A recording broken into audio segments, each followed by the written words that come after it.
You're listening to your radio homes for the Megacast, 89.3 WBLD Orchard Lake and 88.1 WBFH Bloomfield Hills. We're going to cut in live now in progress to Governor Gretchen Whitmer's press conference regarding COVID-19 updates here in the state of Michigan. The first time she's held one of these since way back in June. It's already in progress.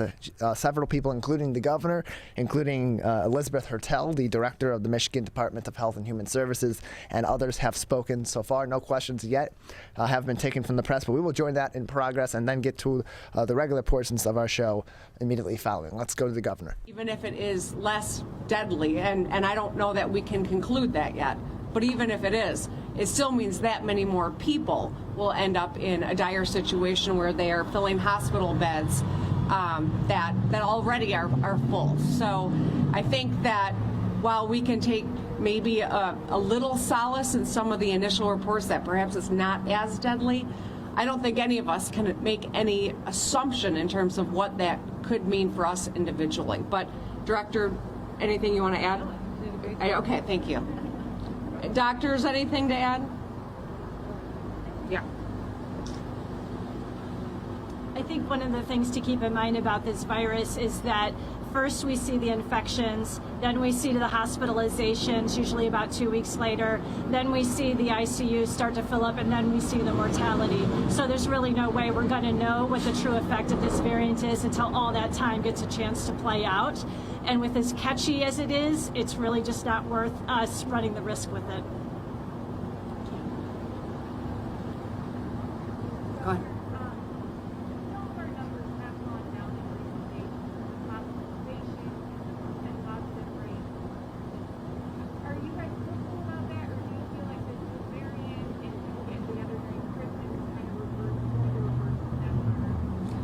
Well, you know, the numbers will rise and fall, and because of the lagging indicators in terms of when you have exposure to when there's hospitalization or ICU or, need for a ventilator, I just don't think that we can take any solace in a somewhat downtrend. I mean, that's good. It's a good development, but I don't think that it is indicative of a trend. We can't make it that assumption. The one thing that we do know is that if you're vaccinated and boosted, you've got a lot more protection against this virus. I know that we're seeing people who are vaccinated and boosted test positive for COVID. I think the goal is, of course, all of our individual goal is not to get it in the first place, but the goal is to stay out of the hospital. The goal is to stay alive. And our odds of doing both of those are much improved if we are vaccinated and boosted. I have come to appreciate the fact that because this virus is mutating and it's spreading so quickly, every one of us is likely going to have some exposure at some point. What is our goal? To stay out of the hospital and to stay alive. And the best way to do that is through vaccination and through being boosted. And also being smart. Upgrading your mask, as Director Hertel mentioned, not having big groups of people that you don't know their status and that you're in close contact and it's not ventilated and you're not masked up. These are the things we know, and these are the tools we have that we didn't have, a year ago. So we're in a much more informed position of how to stay safe, but getting those vaccines is critical. Yeah.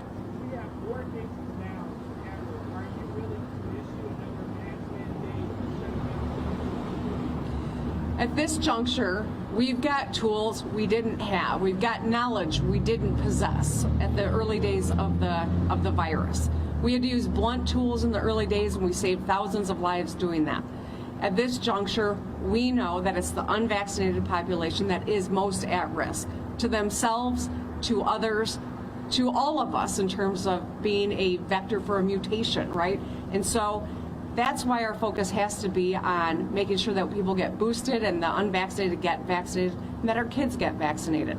Sweeping mandates are less likely to influence and encourage that population to get vaccinated. And that's why it's an education effort. It is sharing what the experience is, what the real threat is, how powerful and quick spreading the Omicron variant is, and why it's important that we avail ourselves of these vaccines. Yes. Are you pushing people to head out today, maybe get a first shot or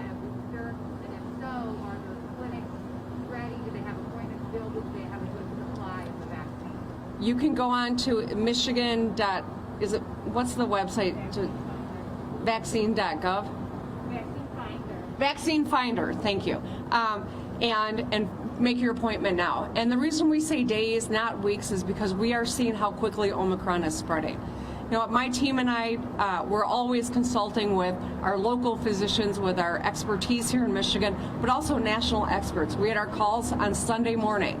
I don't know what you all do Sunday mornings, but I talk to national experts on COVID so that we are making smart decisions. This virus is spreading so much faster than anyone anticipated in terms of this particular mutation, the Omicron variant. And that's why when we say days, it really is moving fast, and we want people to move fast as well. You can stay out of the hospital. You cannot be that story that the doctor shared about children crying because their parents are sick, or children who are being admitted. Get vaccinated, and going to Vaccine Finder is the best way to make your appointment now.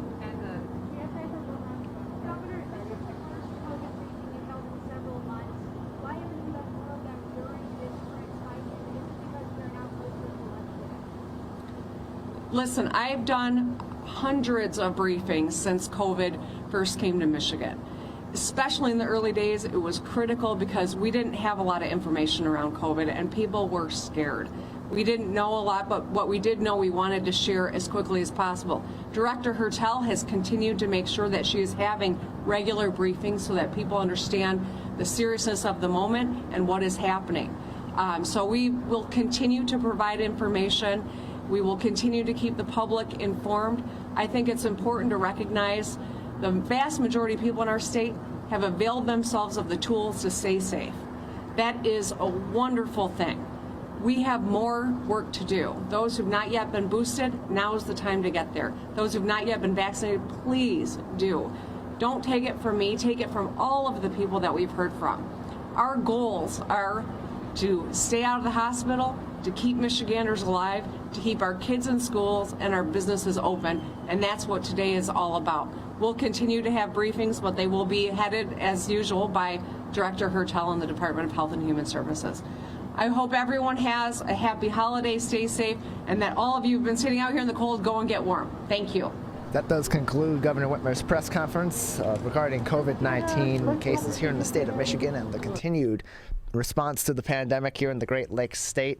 That was her first of these kinds of press conferences that we saw pretty regularly over the earlier portions of the pandemic, certainly in 2020 and even late into the early to mid portions of 2021 this calendar year. And really, most of the substance of the press conference was about encouraging vaccinations and booster shots. Not really a whole lot of new information from the governor about COVID-19, really just things we've already kind of known already heading into today. Governor Whitmer did say we should prepare for another tough 4 to 6 weeks due to surging cases, and is really urging Michiganders to get vaccinated, and those that are vaccinated and eligible, 16 years of age and older, to get their booster shot as well.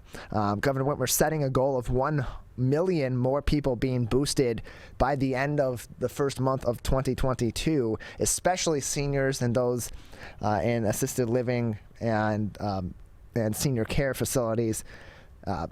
Elizabeth Hertel, the director of the Michigan Department of Health and Human Services, saying that hospitalizations are continuing to be a major problem here in the state of Michigan. They have called in federal resources from the armed forces to provide support, but they don't believe, or they're not sure, at least at this time, should the hospitals here in the state of Michigan be further strained, that they would be able to get more of that assistance that they need, should they need it later on, due to resources at the federal level being spread thin across the U.S.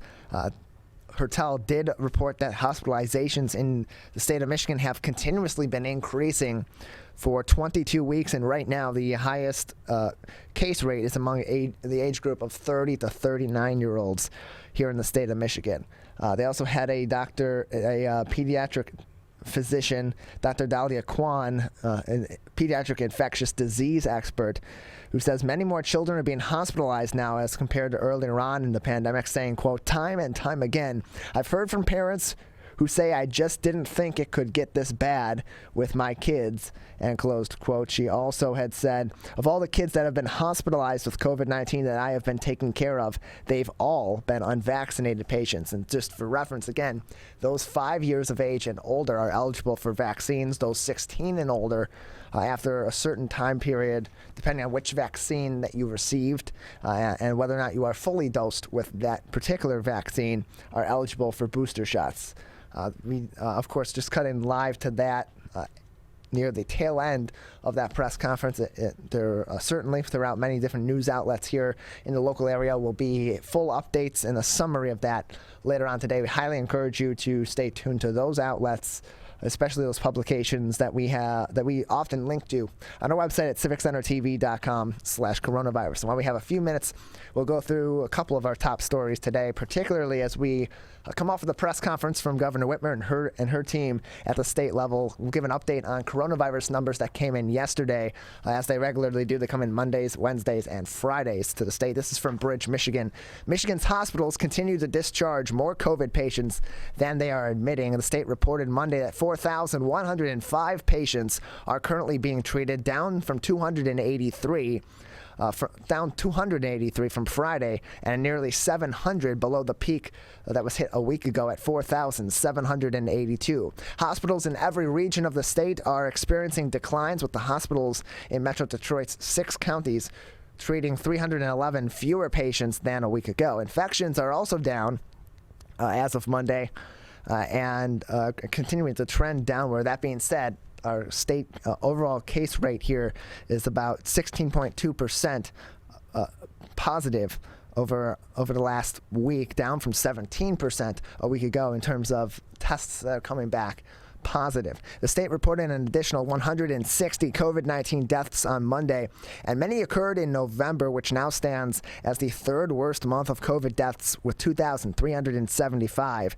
It's surpassed only by April of 2020, where there were 3,945, and December of 2020, where there were 3,640 deaths due to COVID. That entire article with an update on our COVID-19 numbers from Bridge, Michigan, on our website at civiccentertv.com/coronavirus. Also making news as we've continued to hear more and more controversy surrounding those closed meetings of the Michigan Independent Citizens Redistricting Commission that had been challenged to open that information to the public by many different journalistic outlets here in Metro Detroit and throughout the state. Good news for them yesterday, as the Supreme Court ordered the redistricting panel to release 7 memos and meeting recordings. The Michigan Supreme Court ruled on Monday that Michigan's Independent Citizens Redistricting Commission violated the state constitution by meeting in closed session and keeping some legal memos from the public. In a 4-3 decision, the High Court ruled the commission is required to conduct all of its business at open meetings and should have published 7 of the 10 legal memos that constituted quote-unquote supporting materials for map drawing under the Michigan Constitution. The 4-justice majority ordered recordings of the meeting to be released along with 7 legal memos.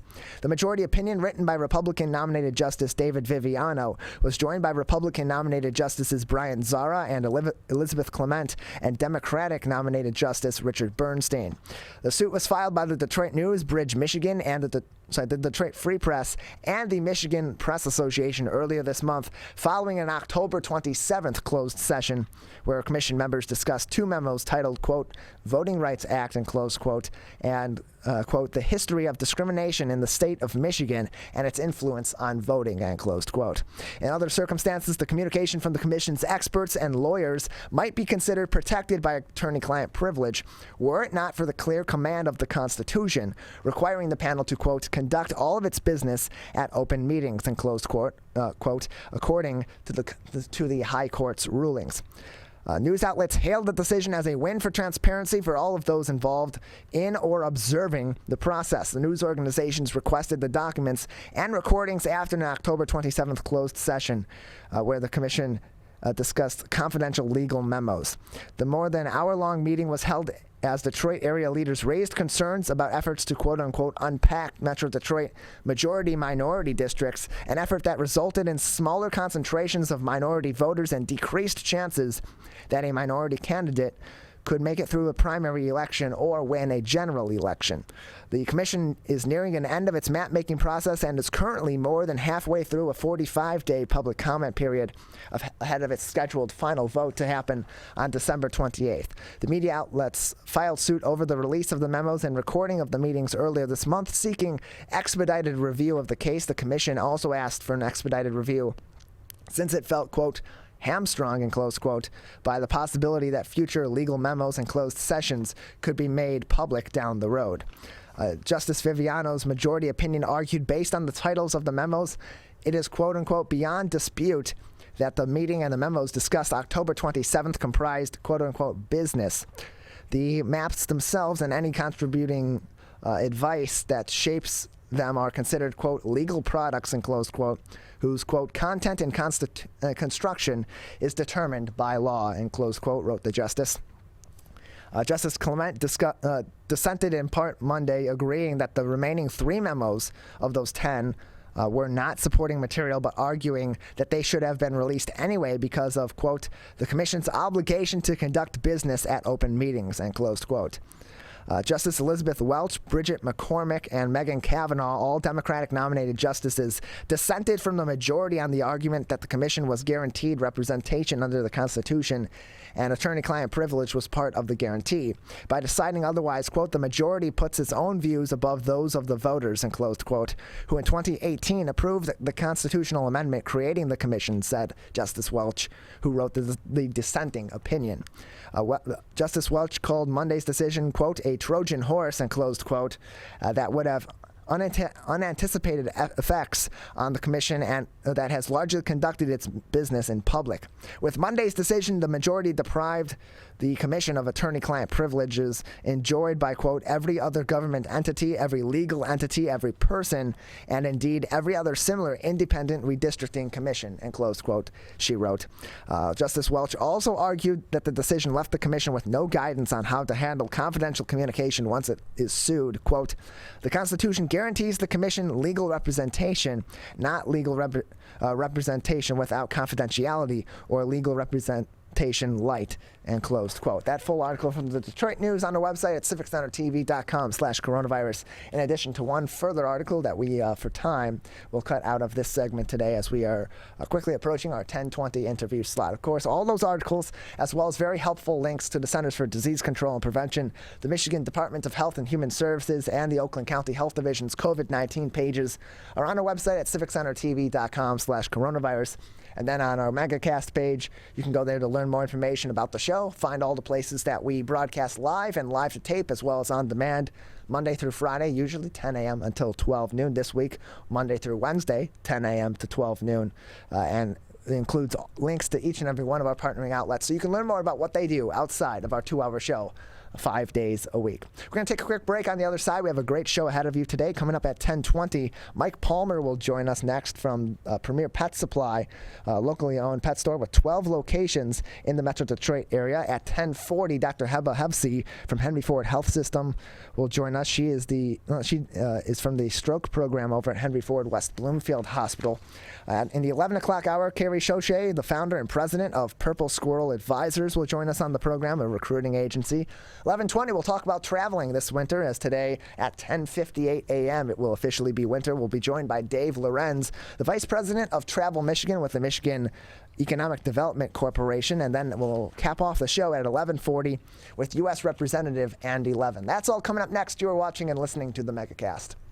If you are struggling to afford your internet bills during the pandemic, there's a temporary government program that may be able to help. It's called the Emergency Broadband Benefit, and it provides up to a $50 monthly discount on your broadband bill to qualifying households. Find more information about the program, including if you qualify and how to enroll, at fcc.gov/broadbandbenefit, or call toll-free at 833-511-0311. A public service announcement from 89.3 Lakes FM. Whether you're the city, the county, or the Huron River Watershed Council, we work together to protect water resources for everyone. Most of the pollution entering our rivers is carried by rainwater that runs off roads, parking lots, and rooftops. a rain garden helps catch stormwater runoff. Rain gardens and their plants help dirty runoff soak into the ground. You can do your part to help keep our water clean. Learn about rain gardens and native plants. So consider a rain garden in your home landscaping. Catch the runoff with a rain garden. There's one water, and it's ours to protect. Whether you're the city, The county, Or the Huron River Watershed Council. we work together to protect water resources for everyone. Most of the pollution entering our rivers is carried by rainwater that runs off roads, parking lots, and rooftops. a rain garden helps catch stormwater runoff. Rain gardens and their plants help dirty runoff soak into the ground. You can do your part to help keep our water clean. Learn about rain gardens and native plants. So consider a rain garden in your home landscaping. Catch the runoff with a rain garden. There's one water, and it's ours to protect. I couldn't breathe at all. There was lots of talk about putting me on a ventilator. I thought I was gonna die.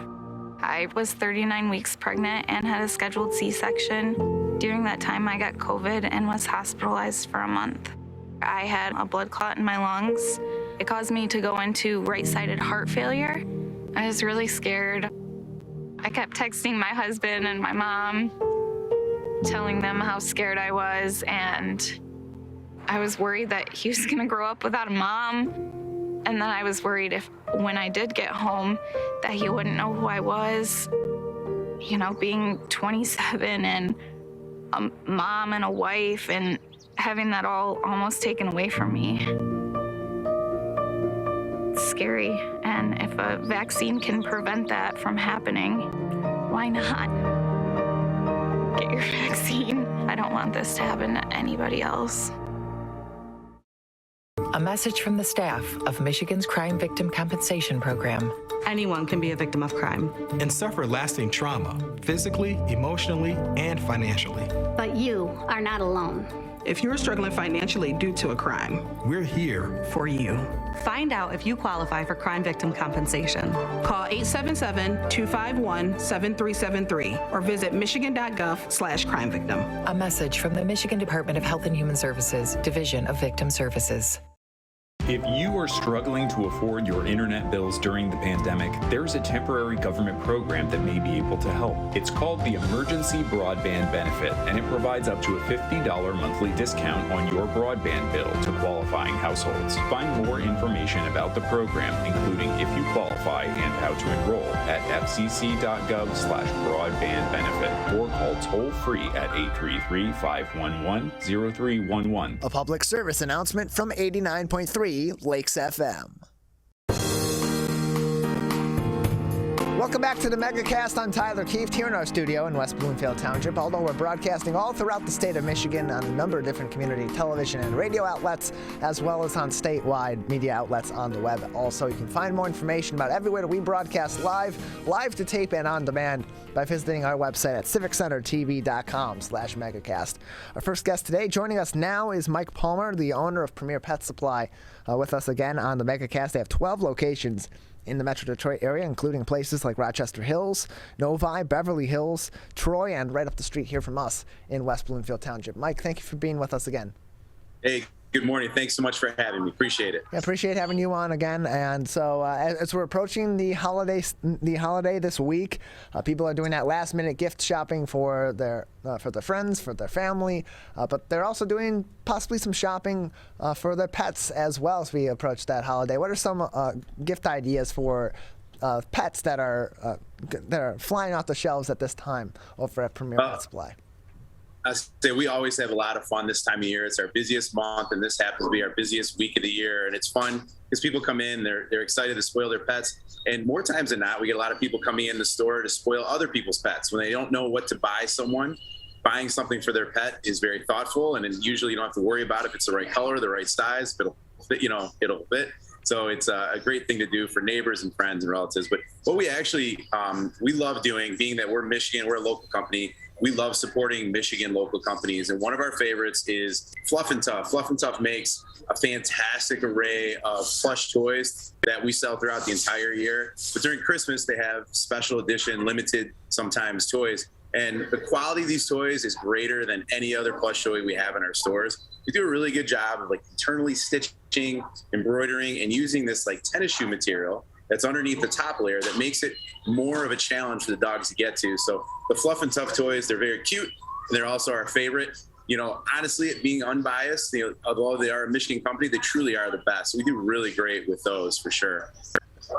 And so it's also a time of the year, the holidays, when people are considering bringing a pet into their family. They may give pets, bring a pet into their family as a gift for their kids or for a spouse. What are your thoughts on that common occurrence during this time, and the considerations that should be made by these individuals and by these families that may be considering the holiday season as a time to bring a pet into their home?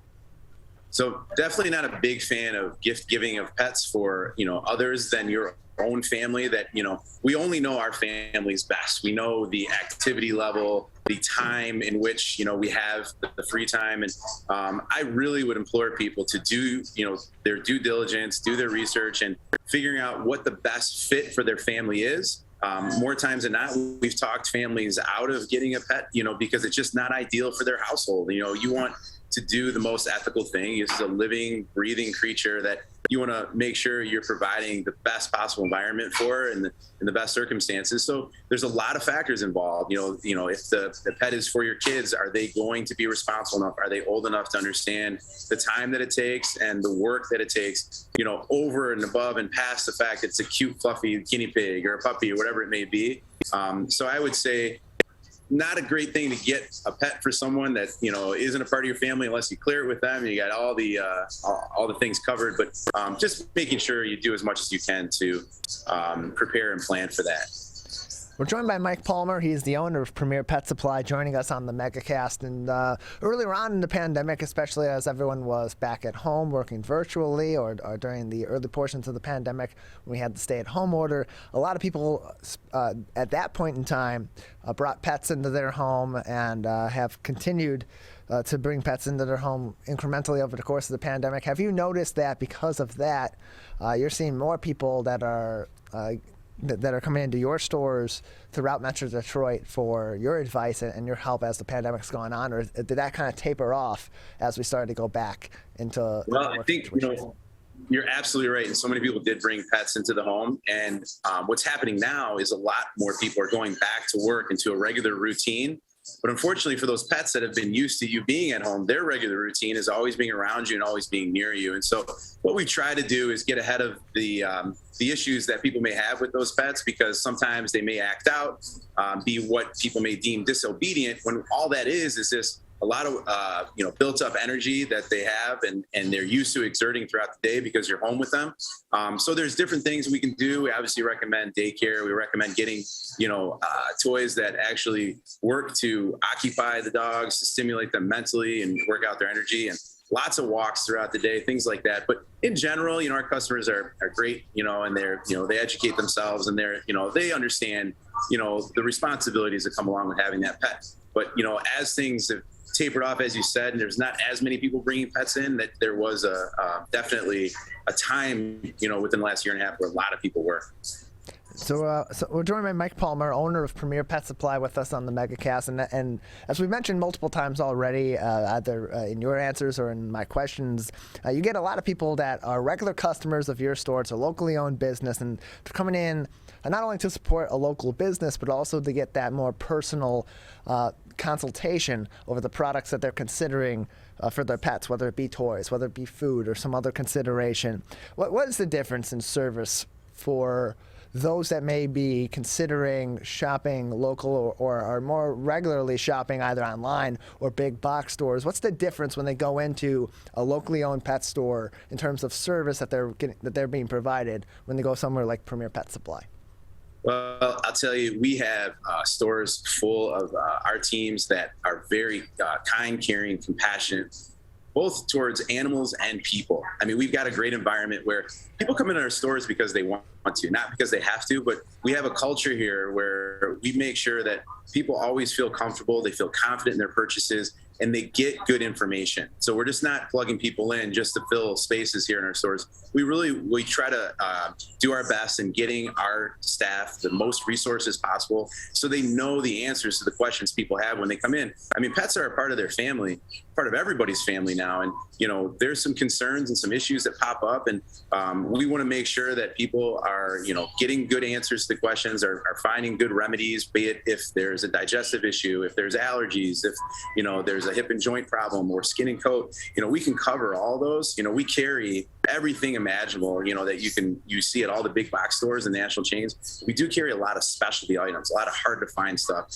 a lot of products that really are worth the experience in coming in. We also have do-yourself dog wash rooms, and we make it fun in here, and we make it give people a reason to want to come in. And there's not many businesses you can bring your pet with you, so you can't do that stuff online. And when you do shop local, 60 to 80% of that money that you spend stays local. I mean, we do our best to make sure we make our customers proud by keeping the money local, supporting local businesses, supporting local small distributors, doing everything we possibly can to make sure that the money spent here stays in our local general area.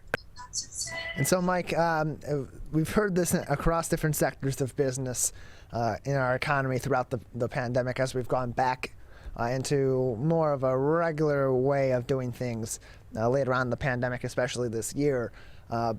We've heard a lot about issues that businesses are having with both the supply chain and especially with staffing. In terms of your business, how have things been over the last 6 months or so as we've been dealing with those issues, particularly on the supply chain side, and those continuing issues with staffing across the board, generally speaking? Sure. So our stores, although still full of product, we've kind of positioned ourselves nicely before this had happened by having just a huge, variety and vast array of products that help offset if one manufacturer may be out of a product. We have a very similar item that we can back that up with. That said, a lot of our suppliers, their fill rate could be as low as 33%, to 60%. Not any one of them right now. We deal with many are anywhere above 85% fill rates. I mean, it's been a struggle, and we are fortunate to say that we still are hanging tight and doing well. On the other side of that, like you mentioned, finding help has been difficult, but we've got a lot of employees. We throughout our stores employ over 200 people, and we've been very fortunate. I will say that, a lot of them are younger and they're teenagers and they're their first job, but man, it's been great to see them kind of coming out of their shell and learning about the products and being able to help people and watching them kind of grow into, it's just great members of our team and our staff for sure. And so are there jobs still available at Premier Pet Supply at this time if people are looking to change jobs or looking for a job and want to go into a great work environment like you have at your stores? Yeah, absolutely. There's actually job opportunities at every level at just about each one of our stores, and people can apply by going onto our website, which is premierpetsupply.com. At the bottom of the homepage, it says careers. Click on that. It's a 2 to 3 minute application. It's all it'll take to get it out to us, and we'll see that. We'll get you in here for an interview, and hopefully we can see if we can get something to work.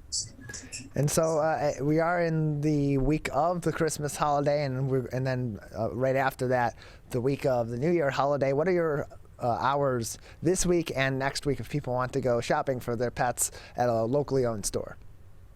So we're keeping regular hours throughout this entire week, which is 8:30 to 8. So for Christmas Eve, we're closing at 6 o'clock. We'll be closed on Christmas Day. We get right back into our regular hours. We've got shortened hours on New Year's Eve. We close at 6, and on New Year's Day, we close a little early. But the only 3 days we're closed throughout the year are Christmas, Easter, and Thanksgiving. So we're here for you guys. We're open even a little bit earlier on Christmas Eve. And, we're excited because it should be really busy in here. Got a lot of fun products, a lot of fun things like Justina's donuts that are locally made. She does a great job of kind of handcrafting these. They're awfully cute. And, tons of toys, tons of treats, and tons of ways to spoil any pet imaginable, from dogs, cats, small animals, reptiles, whatever it may be.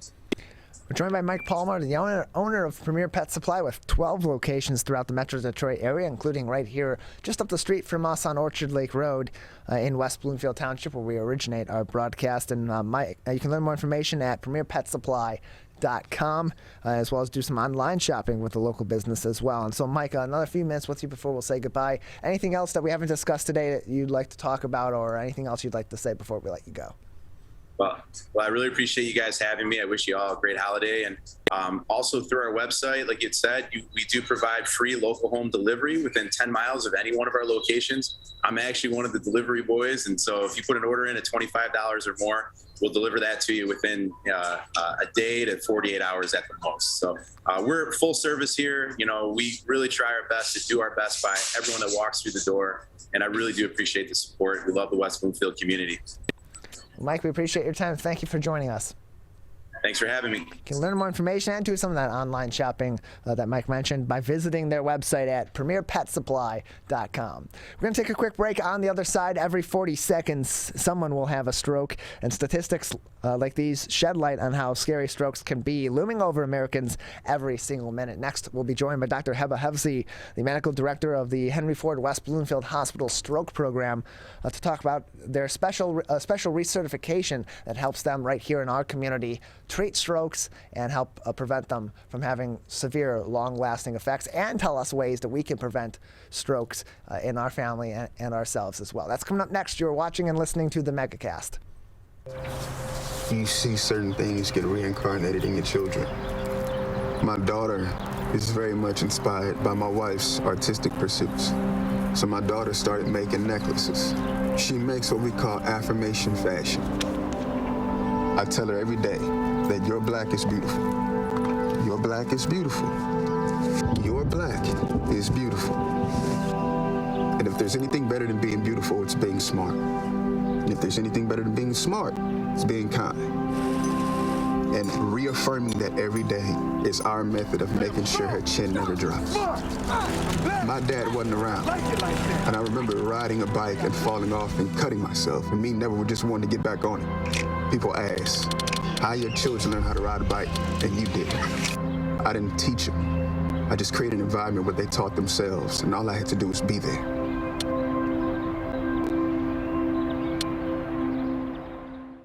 Whether you're the city, the county, or the Huron River Watershed Council. As partners working together to protect our water resources, we agree. Pet waste is a source of harmful bacteria in the Huron River. When it's left on the ground, it can wash into the storm drains. These lead directly to our streams. No filters, no treatment. Here's one thing we know that can help keep our water clean. Pick up pet waste and trash it. Pick up pet waste and trash it. So pick up pet waste and trash it. There's one water, and it's ours to protect. Who is struggling right now? I am. My son is. Many are struggling with anxiety, depression, and substance use. Before it becomes a crisis, reach out to MyCal, the Michigan Crisis and Access Line for free confidential support 24/7. Available in the Upper Peninsula and Oakland County. Just call or text 1-844-44-MyCal or chat online at michigan.gov/MyCal. A message from the Michigan Department of Health and Human Services. Motorcyclists are hard to see. To keep everyone safer, it's important to always look for them and know where most crashes occur. 84% of motorcycle and vehicle crashes happen on streets, not highways. And most crashes with motorcyclists occur when vehicle drivers are turning left. So before turning, especially to the left, make sure you look for motorcyclists. Then look again. It could save a life. To Sophia and Gabriel. Even though these old knees can't follow on your adventure to the forest today, these flowers represent my love. These stitches and threads join us together. And wherever you see a flower, a bird, a beautiful tree, know that my love is with you. Make the forest part of your story at a park near you. Find one at discovertheforest.org. 72.7% of high school students get less than the recommended 7 to 9 hours of sleep a night. This can cause pain, obesity, and can very negatively affect your mental health. When you have a consistent 7 to 9 hours of sleep every day, you get sick less often, lose more weight, and have better relationships with those around you. For more information about the dangers of sleep deprivation, go to sleepfoundation.org. This message is brought to you by the WBHS Digital Media Arts Program and 89.3 Lakes FM. Can I ask you a question? Why did you get your kids vaccinated? It was hard for them to social distance, to be isolated from their friends. I want them to get back to school and sports games. So as a pediatrician, I recommend the vaccine to everyone I know. The boys lost a former teammate and classmate who was only 20 years old. It's been a devastating year. We want to get back to normalcy. Our daughter is really looking forward to being with her friends, being a kid. It's the Great Lakes water. And so what people do ends up in our waterways. Flushable wipes are just evil. They should be thrown away. They're impossible to destroy, and they can cause significant problems. One of the main things when you're cooking is to not dump fats, oils, and greases down your drains. They stick to the sides of pipes. They stick to everything they come in contact with. Don't put it down the sink. There's one water, and it's ours to protect.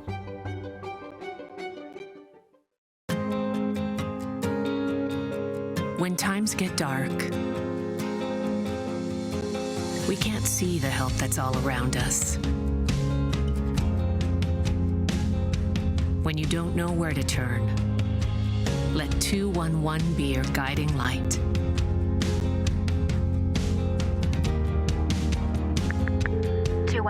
How can I help you? Our guides are ready to connect you with the help you need.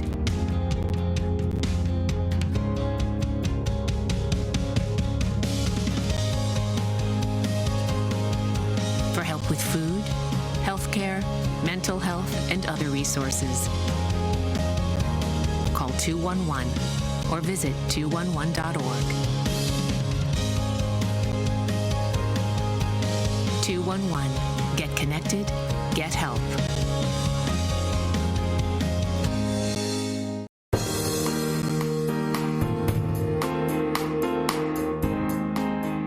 Joining us now from Henry Ford West Bloomfield Hospital's stroke program is Dr. Heba Havsi. She is the medical director of the program over there that just recently earned a recertification as a thrombectomy-capable stroke center, and she joins us now on the Megacast. Doctor, thank you for being with us today. Thanks for having me. Appreciate having you on. So stroke, it is the 5th leading cause of death in the United States at this present moment. And, of course, as I said, Henry Ford West Bloomfield Hospital just recently re-earned its certification as a thrombectomy-capable stroke center. We'll talk more about what that means and the implications of that recertification, but let's just start with the basics about stroke. When somebody suffers from a stroke, minor and severe or anywhere in between, physiologically, what is happening to their body and what impacts can that potentially have on them should they survive? So strokes are caused by blocked blood vessels and blocked blood flow to the brain. And as we say, time is brain. So it's very, very important that the moment that stroke symptoms are identified, that emergency medical attention is sought immediately, because there's so much we can do now to reverse a stroke, but it has to be done quickly. And so some people have strokes that are relatively minor and they get the treatment, and afterwards there's a little bit of recovery time, but generally they're fine. And there's others that have severe strokes that either result unfortunately in death or in severe symptoms even after the fact and significant rehabilitation to live even a fraction of what they considered normal life before then. Are there different kinds of strokes, and what determines in one individual versus another how severe or what kind of a stroke they may have?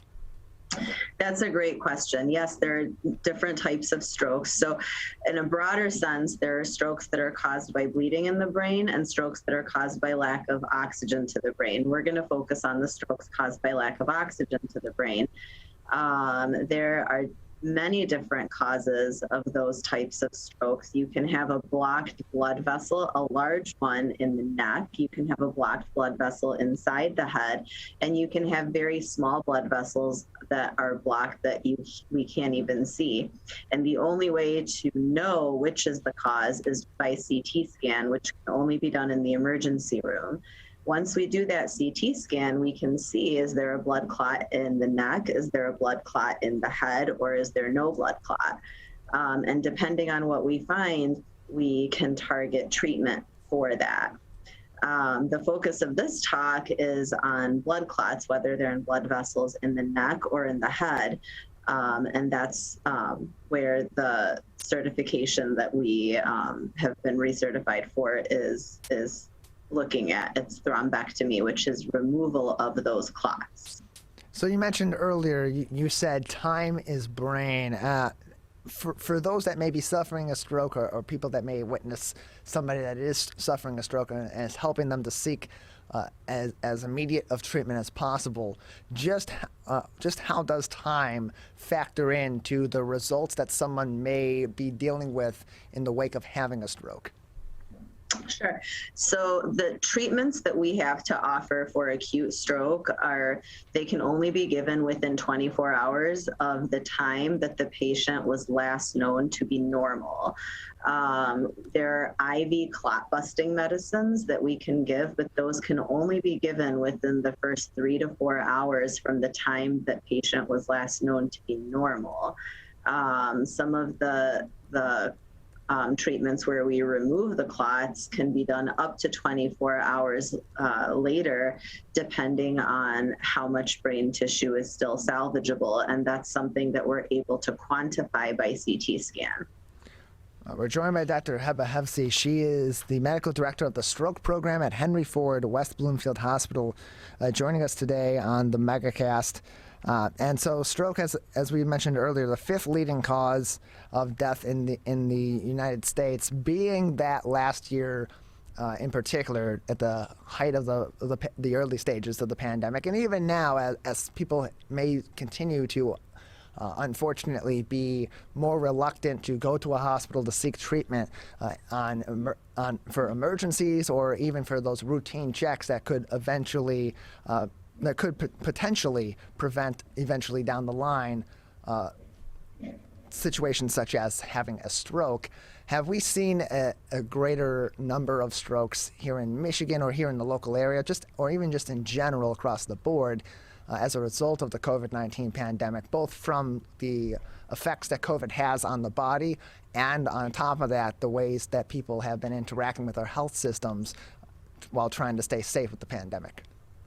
Yeah, those are great questions. So yes, we have definitely seen a rise in our volume of patients coming in with stroke symptoms that are found to have blood clots in the larger blood vessels in their brain.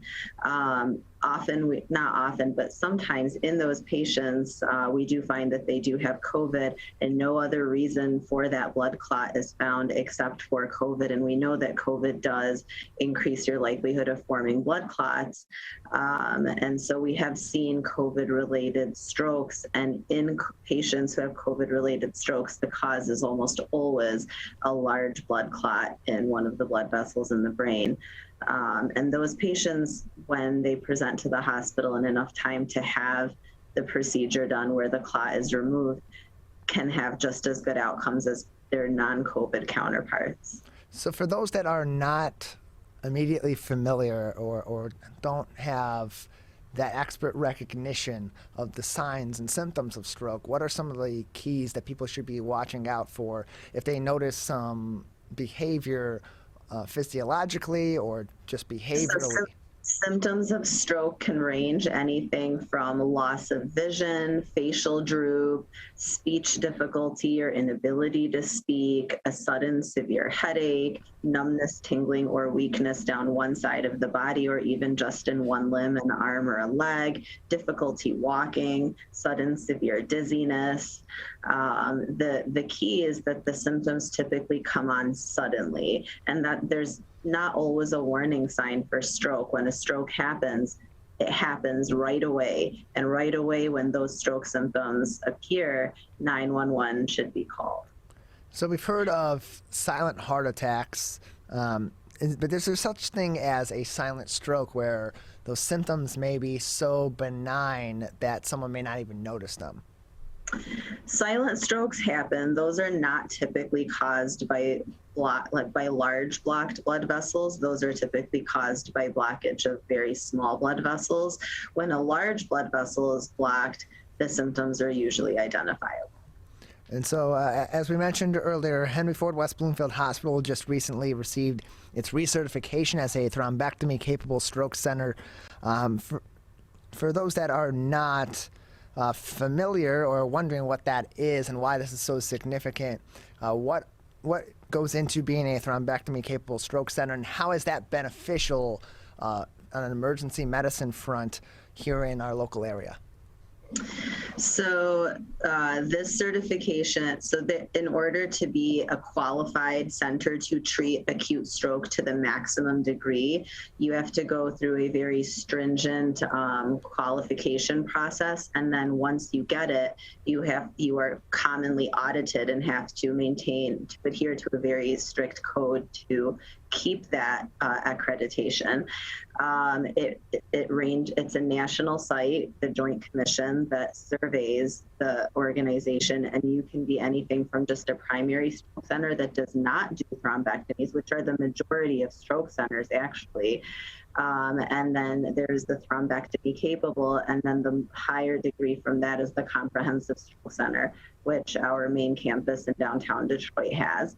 At Henry Ford West Bloomfield, the thrombectomy capable site allows us to be able to do all of these procedures where clots are removed and acute strokes are treated here in our hospital, and the patients are then admitted to our ICU and our stroke unit and taken care of by stroke certified neurologists like myself. So then, procedurally speaking, in layman's terms, what is a mechanical thrombectomy, and how does that provide an immediate benefit to stroke victims? So a mechanical thrombectomy is a procedure that's done where a catheter is put in a blood vessel in the groin typically, and then iodine or contrast is shot into the blood vessel so we can get a picture of the inside of the blood vessel. And when we see the blood clot, we're able to suck it out just like with a vacuum cleaner. So is this a procedure that's typically done in an emergency setting, or is this a scheduled procedure? It's done in an emergency setting. The patient is identified in the emergency room. The team is called in from home. It's a whole team that involves an anesthesiologist, a surgeon who does the procedure. It's coordinated by the stroke neurologist who's on call and the emergency room doctor. So there's a big team of people, and we're all working together simultaneously, and all of these things happen within minutes. And the team comes in, and the patient within an hour maximum of arriving to the emergency room would be on the table having the clot removed from their brain. And that includes the time it takes to have the tests to identify where the blocked blood vessel is and the time it takes for the team to come in. But once the team is here, the procedure is actually very fast and it's very efficient, and results are seen typically almost right away. We're joined by Dr. Heba Hefsi. She is the medical director of the stroke program at Henry Ford West Bloomfield Hospital, with us today on the Megacast. These are all great.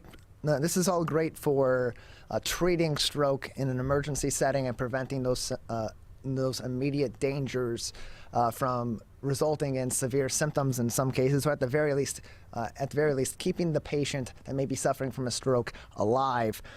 But I think I would, and correct me if I'm wrong in speaking for the medical community, they'd rather have these patients never come in and have to deal with a stroke altogether. So what, for those that may be at risk of stroke, or even just the general population, what lifestyle changes are suggested by medical experts such as yourself and your colleagues to prevent stroke?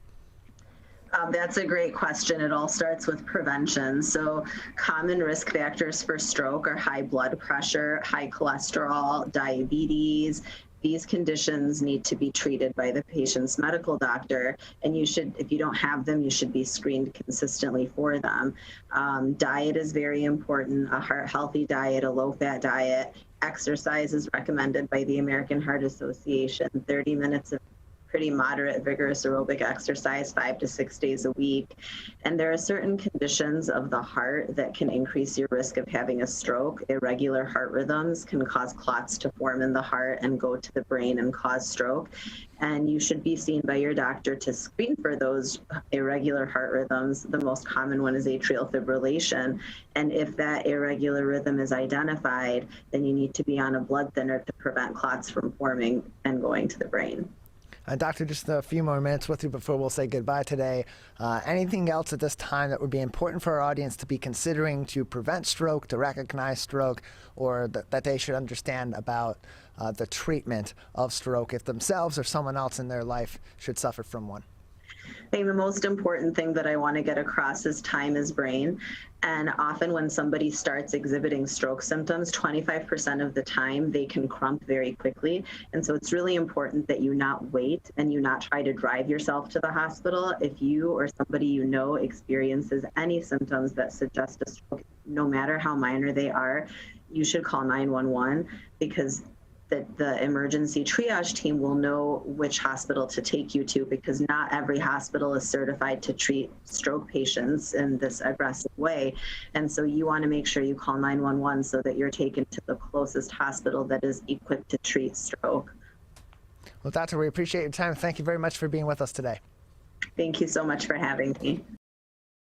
We may come from different organizations, but we work together to protect the Huron River for everyone. Neighborhood storm drains carry water directly to local creeks and streams. No filters, no treatment. Storm drains also help reduce street flooding when it rains. So clearing storm drains and the areas nearby of trash and leaves helps keep them for rain only. It is easy to do your part by adopting a storm drain. Find a storm drain, check it, and clear it every month. So keep storm drains for rain only. There's one water, and it's ours to protect.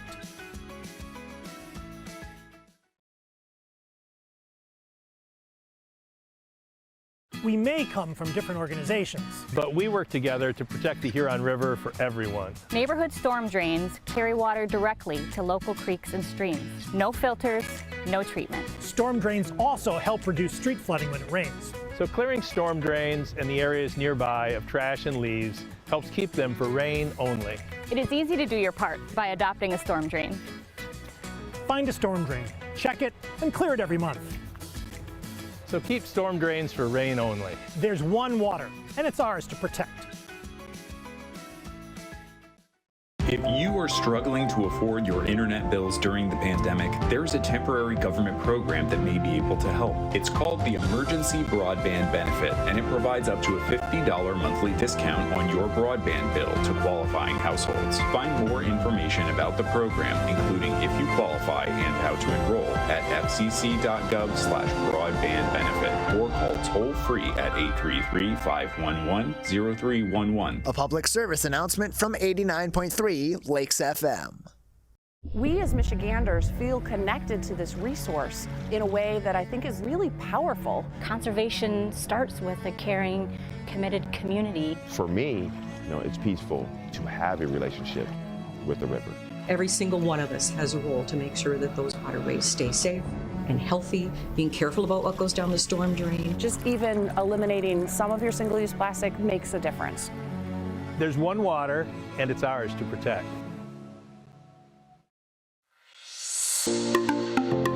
Did you know that nearly 3.31 million Americans don't get their annual checkup? Going to the doctor regularly is extremely important and is a crucial factor in maintaining good health. Make sure you are visiting your local doctor often and telling them about any health concerns you have. For more information, contact your local healthcare provider. This message is brought to you by WBHS Digital Media Arts Program and 89.3 Lakes FM.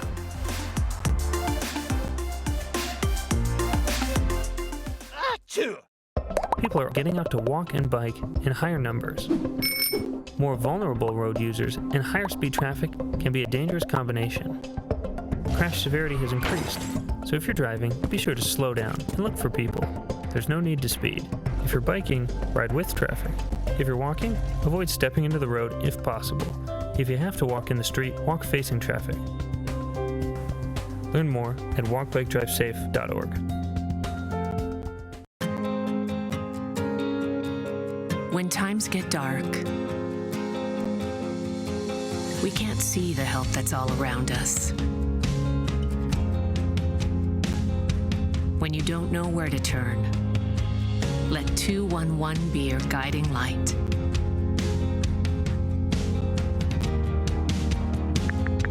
211, how can I help you? Our guides are ready to connect you with the help you need.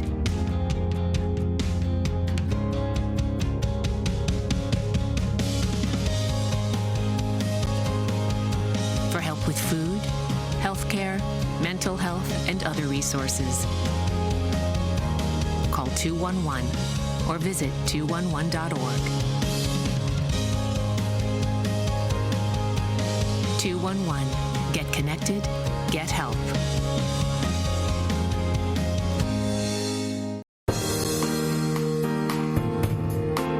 Welcome back to the Megacast. I'm Tyler Keefe here in our studios in West Bloomfield Township, although we're broadcasting on a number of different outlets all throughout the state of Michigan, including your radio homes for the show. 89.3 WBLD Orchard Lake and 88.1 WBFH Bloomfield Hills.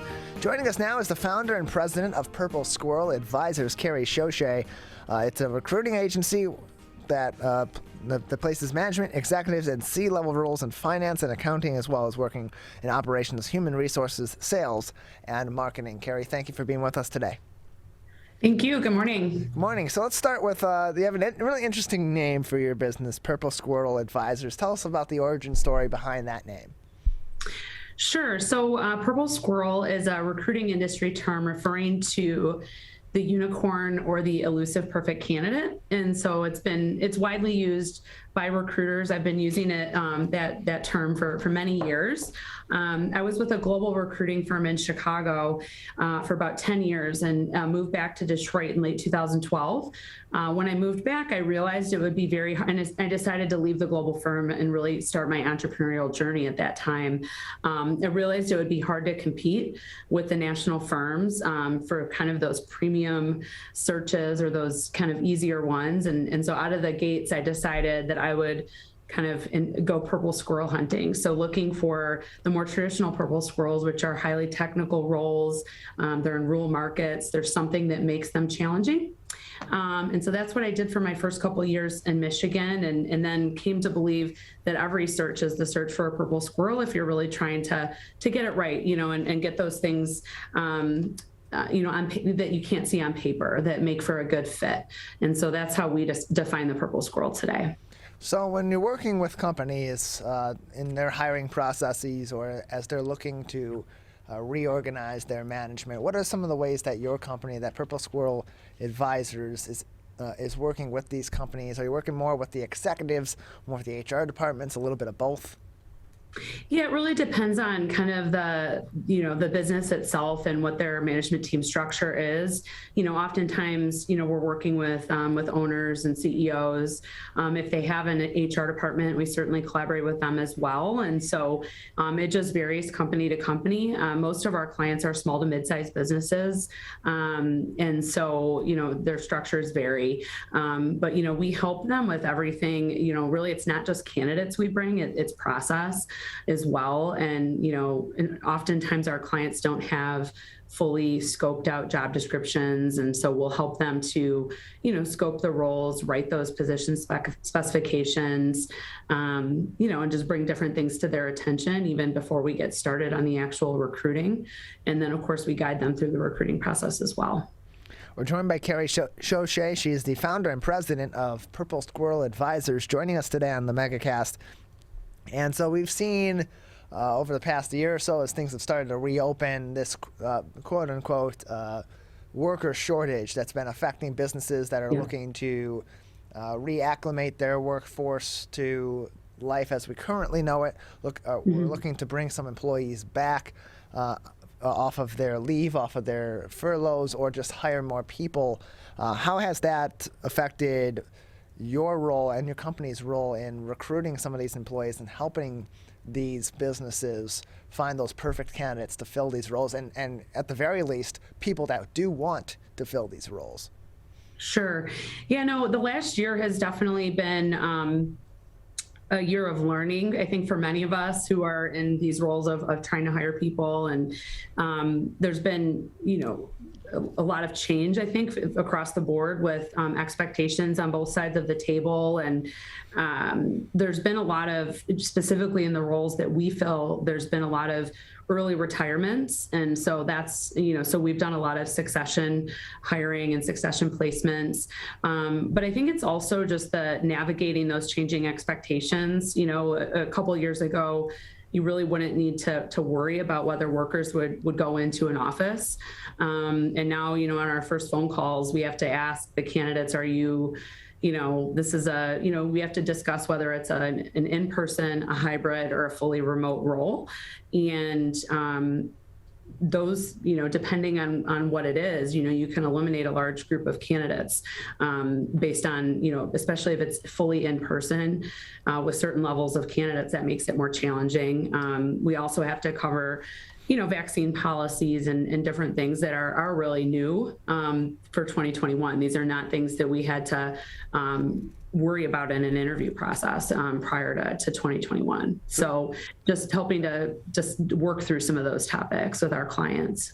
So as companies have been navigating their troubles hiring over the last several months, in terms of their approach, have they had to change their approach from trying to find that perfect candidate to finding whoever they can in some way or another to fill those roles, or some sort of balance in between, maybe even hiring someone into a position like that on a temporary or a contract basis, hoping that things change down the line and they'll be able to eventually get that perfect candidate in their long term? Or have they been more focused on just filling the position, and if they need to bring this candidate along a little further to be at their ideal proficiency for that position, that's something that they've been more adaptable in terms of how they are, how willing they are to bring someone in that maybe isn't fully the greatest candidate or entirely ready for that position at that time?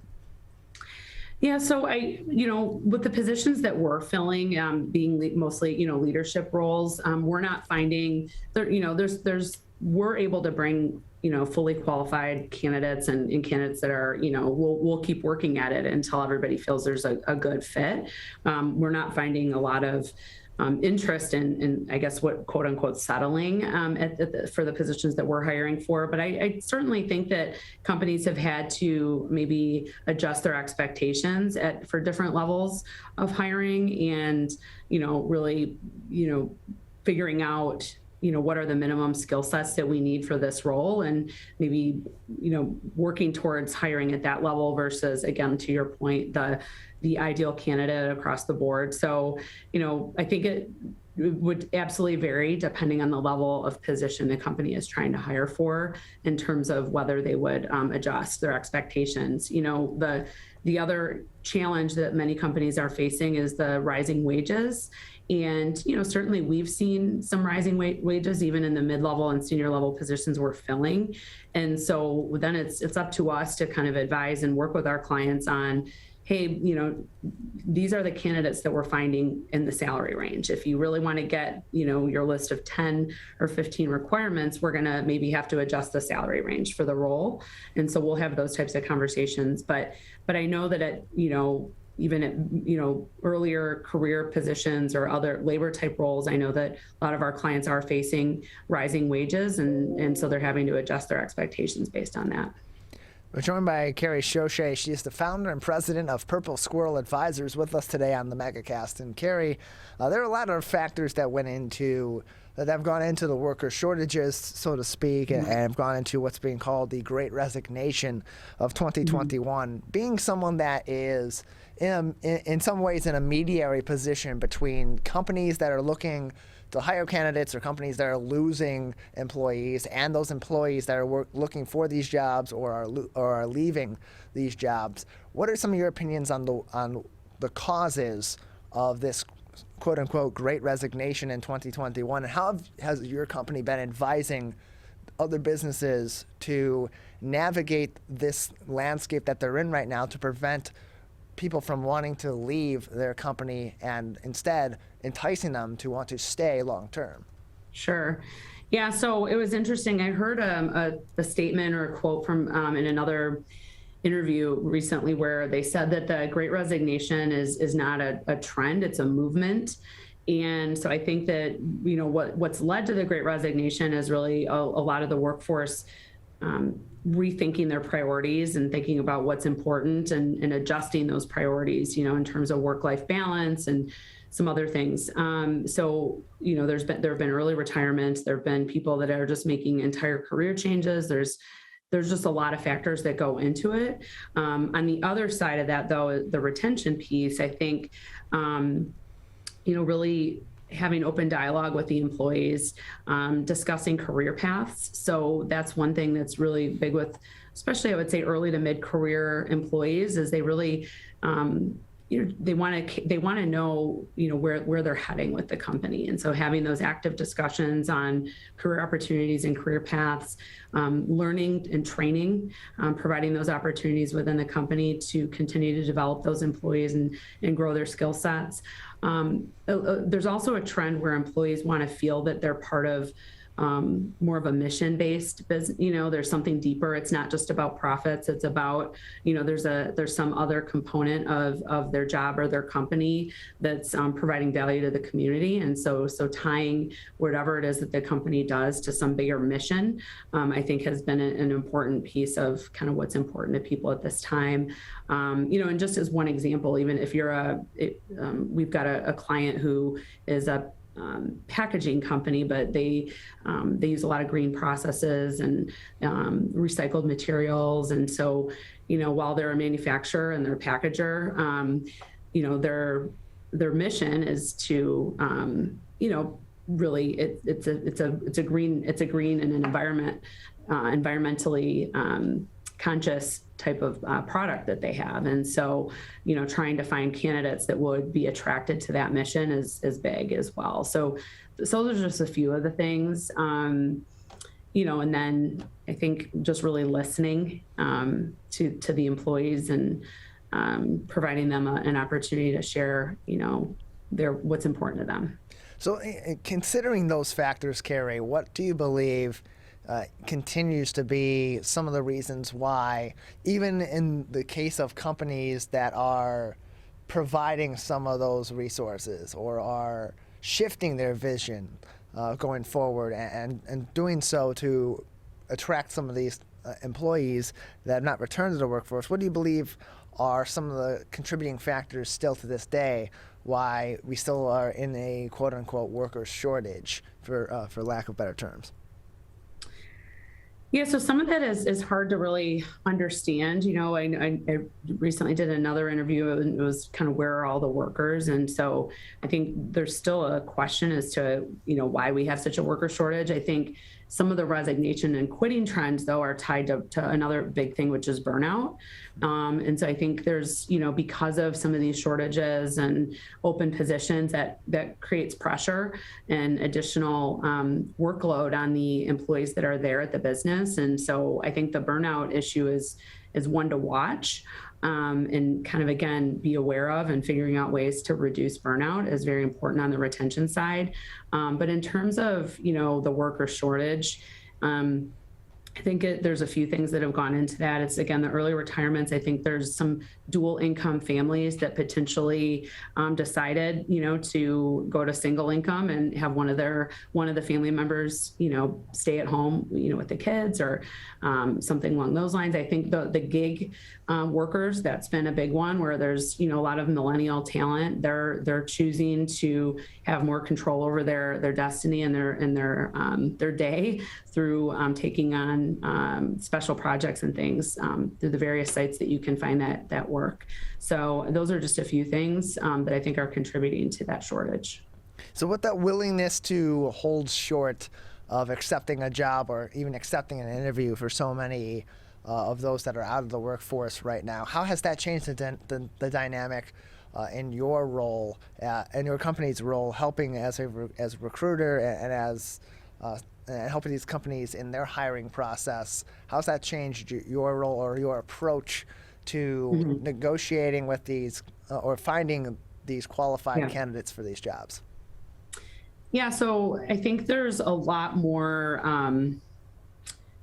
the candidates candidates are being bombarded, or potential employees or potential candidates are being bombarded, I think, with recruitment attempts. And so, we've continued to look at, how are we messaging? How are we positioning our clients' opportunities? We're looking at other creative strategies to reach the candidates and make our, opportunities stand out. And as one example, we've started filming, videos that are 60 seconds or under, and sending those videos to the candidate as opposed to just a written message, and saying, really describing the opportunity via video, because there's a lot of people, video is the way to reach, certain demographics of talent. And so we're trying different strategies just to stand out. And really it takes a lot of, like, what I would call pinpoint recruiting. You can't post an ad and expect that you're going to get applicants at all, or even, more specifically, the qualified applicants that you're seeking. And so it really does take that more proactive approach. We're joined by Carrie Schochet. She is the founder and president of Purple Squirrel Advisors, joining us on the Megacast. And so, Carrie, looking forward to 2022, what are the job market prospects looking like in that year? And as of now, what projections are there maybe for how the current dynamic in the job market may change or may fluctuate as we head into the new year? It's so hard to say what's going to happen. I mean, we're expecting a very strong Q1. We've received probably more new search inquiries over the last couple of weeks than would be the norm at this time of year. There's, sometimes there's a cyclicality to recruiting, and we have not seen that cyclicality in 2021. We've seen an ongoing high level of demand for our services. And so I expect, January to be very busy. I don't expect a significant change in some of these trends, at least in Q1, just with what we're seeing.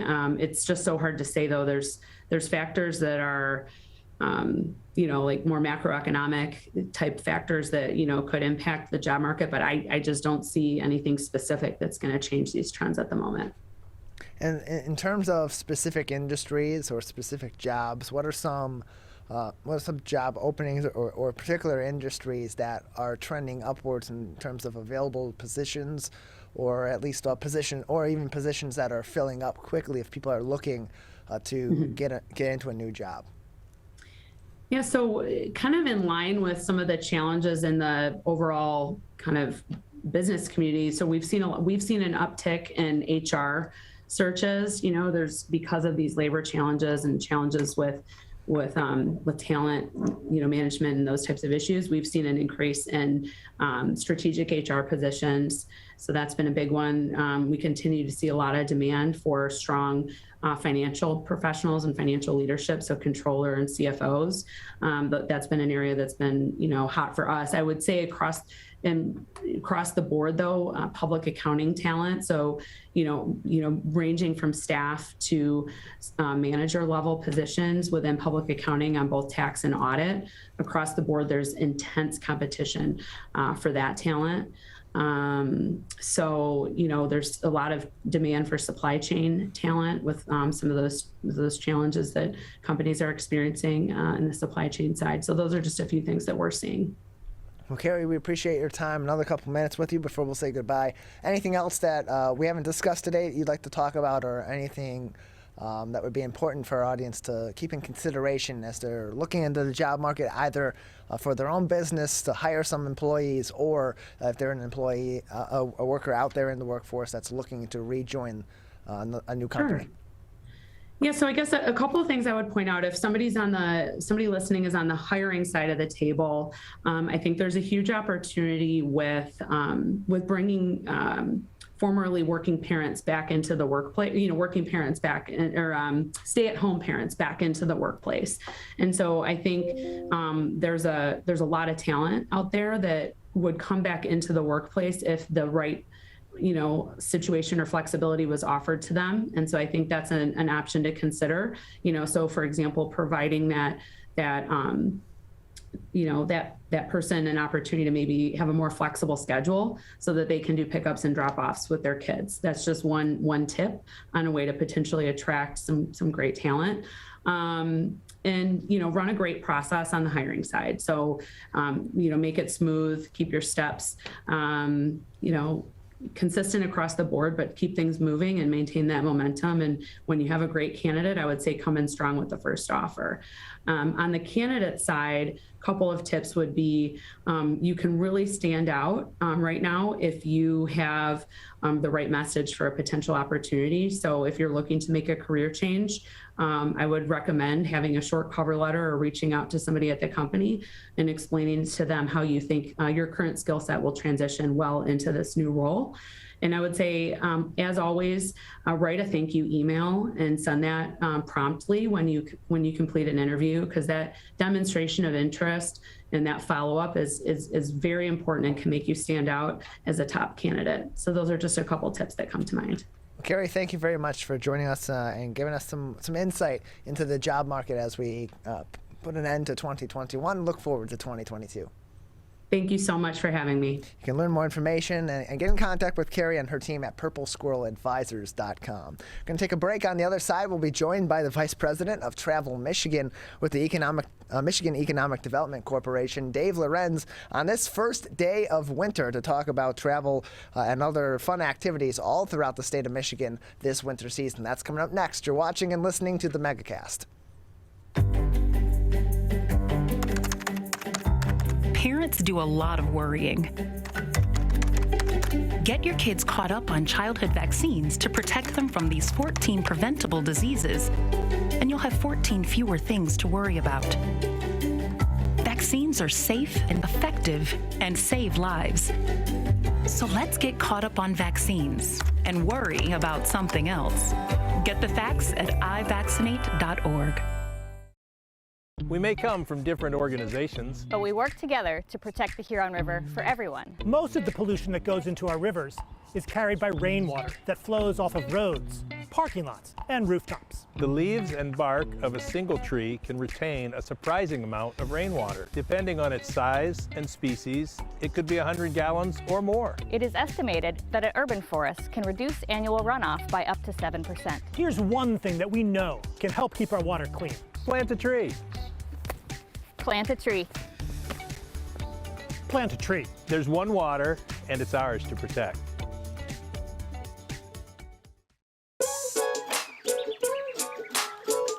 One of the things you can look for in your friends is a change in behavior. These can be big changes, they can be small changes in mood, physical appearance. They may be sleeping less or sleeping more, drinking more, or their eating patterns may be different. One big change that can be pretty obvious is change in motivation. Do they no longer want to play basketball? Do they no longer want to play video games?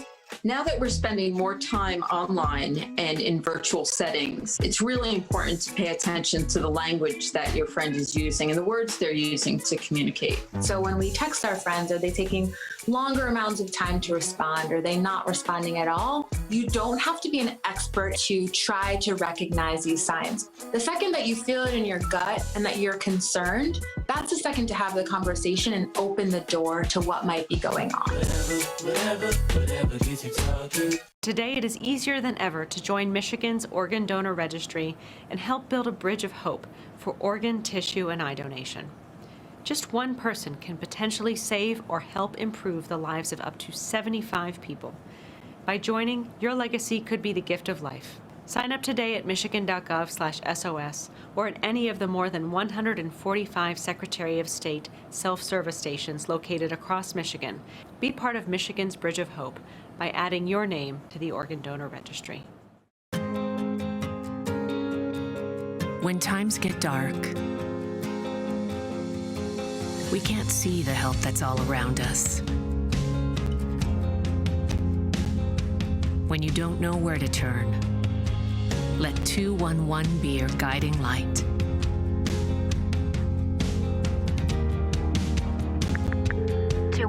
How can I help you? Our guides are ready to connect you with the help you need.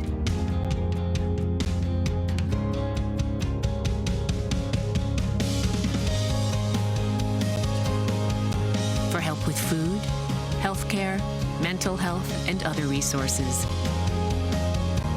Call 211 or visit 211.org. 211. Get connected, get help.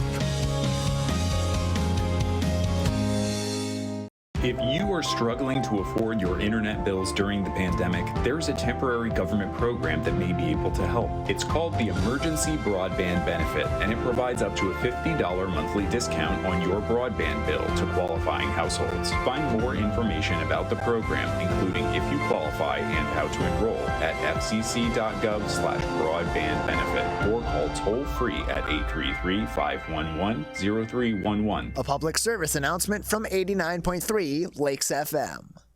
Whether you're the city, the county, or the Huron River Watershed Council, we work together to protect water resources for everyone. Most of the pollution entering our rivers is carried by rainwater that runs off roads, parking lots, and rooftops. A rain garden helps catch stormwater runoff. Rain gardens and their plants help dirty runoff soak into the ground. You can do your part to help keep our water clean. Learn about rain gardens and native plants. So consider a rain garden in your home landscaping. Catch the runoff with a rain garden. There's one water, and it's ours to protect.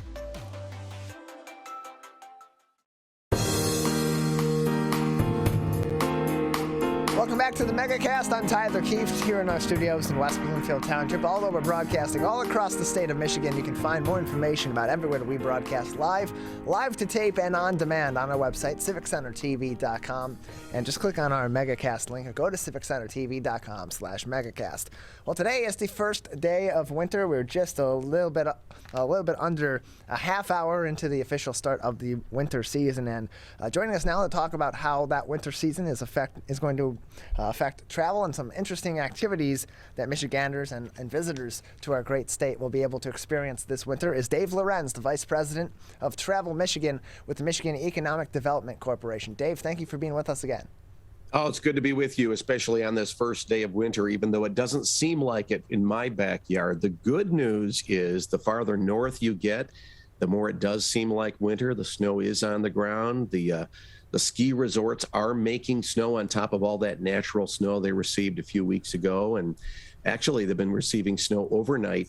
Even now, it seems impossible to those of us living in the southern part of the lower peninsula. But let me tell you, parts of the UP have feet of snow, and even snowmobiles are already out there. So, you know, if you're thinking about doing some skiing this weekend, don't give up on that thought. Just make sure to know before you go and go to the websites. You can even order your ski lift passes and rental gear and all that in advance. So the great news is the snow is coming, even though it may not seem like it down here. And so, Dave, it's almost impossible at this point to receive any items from online shopping in time for the Christmas holiday or even shortly after that.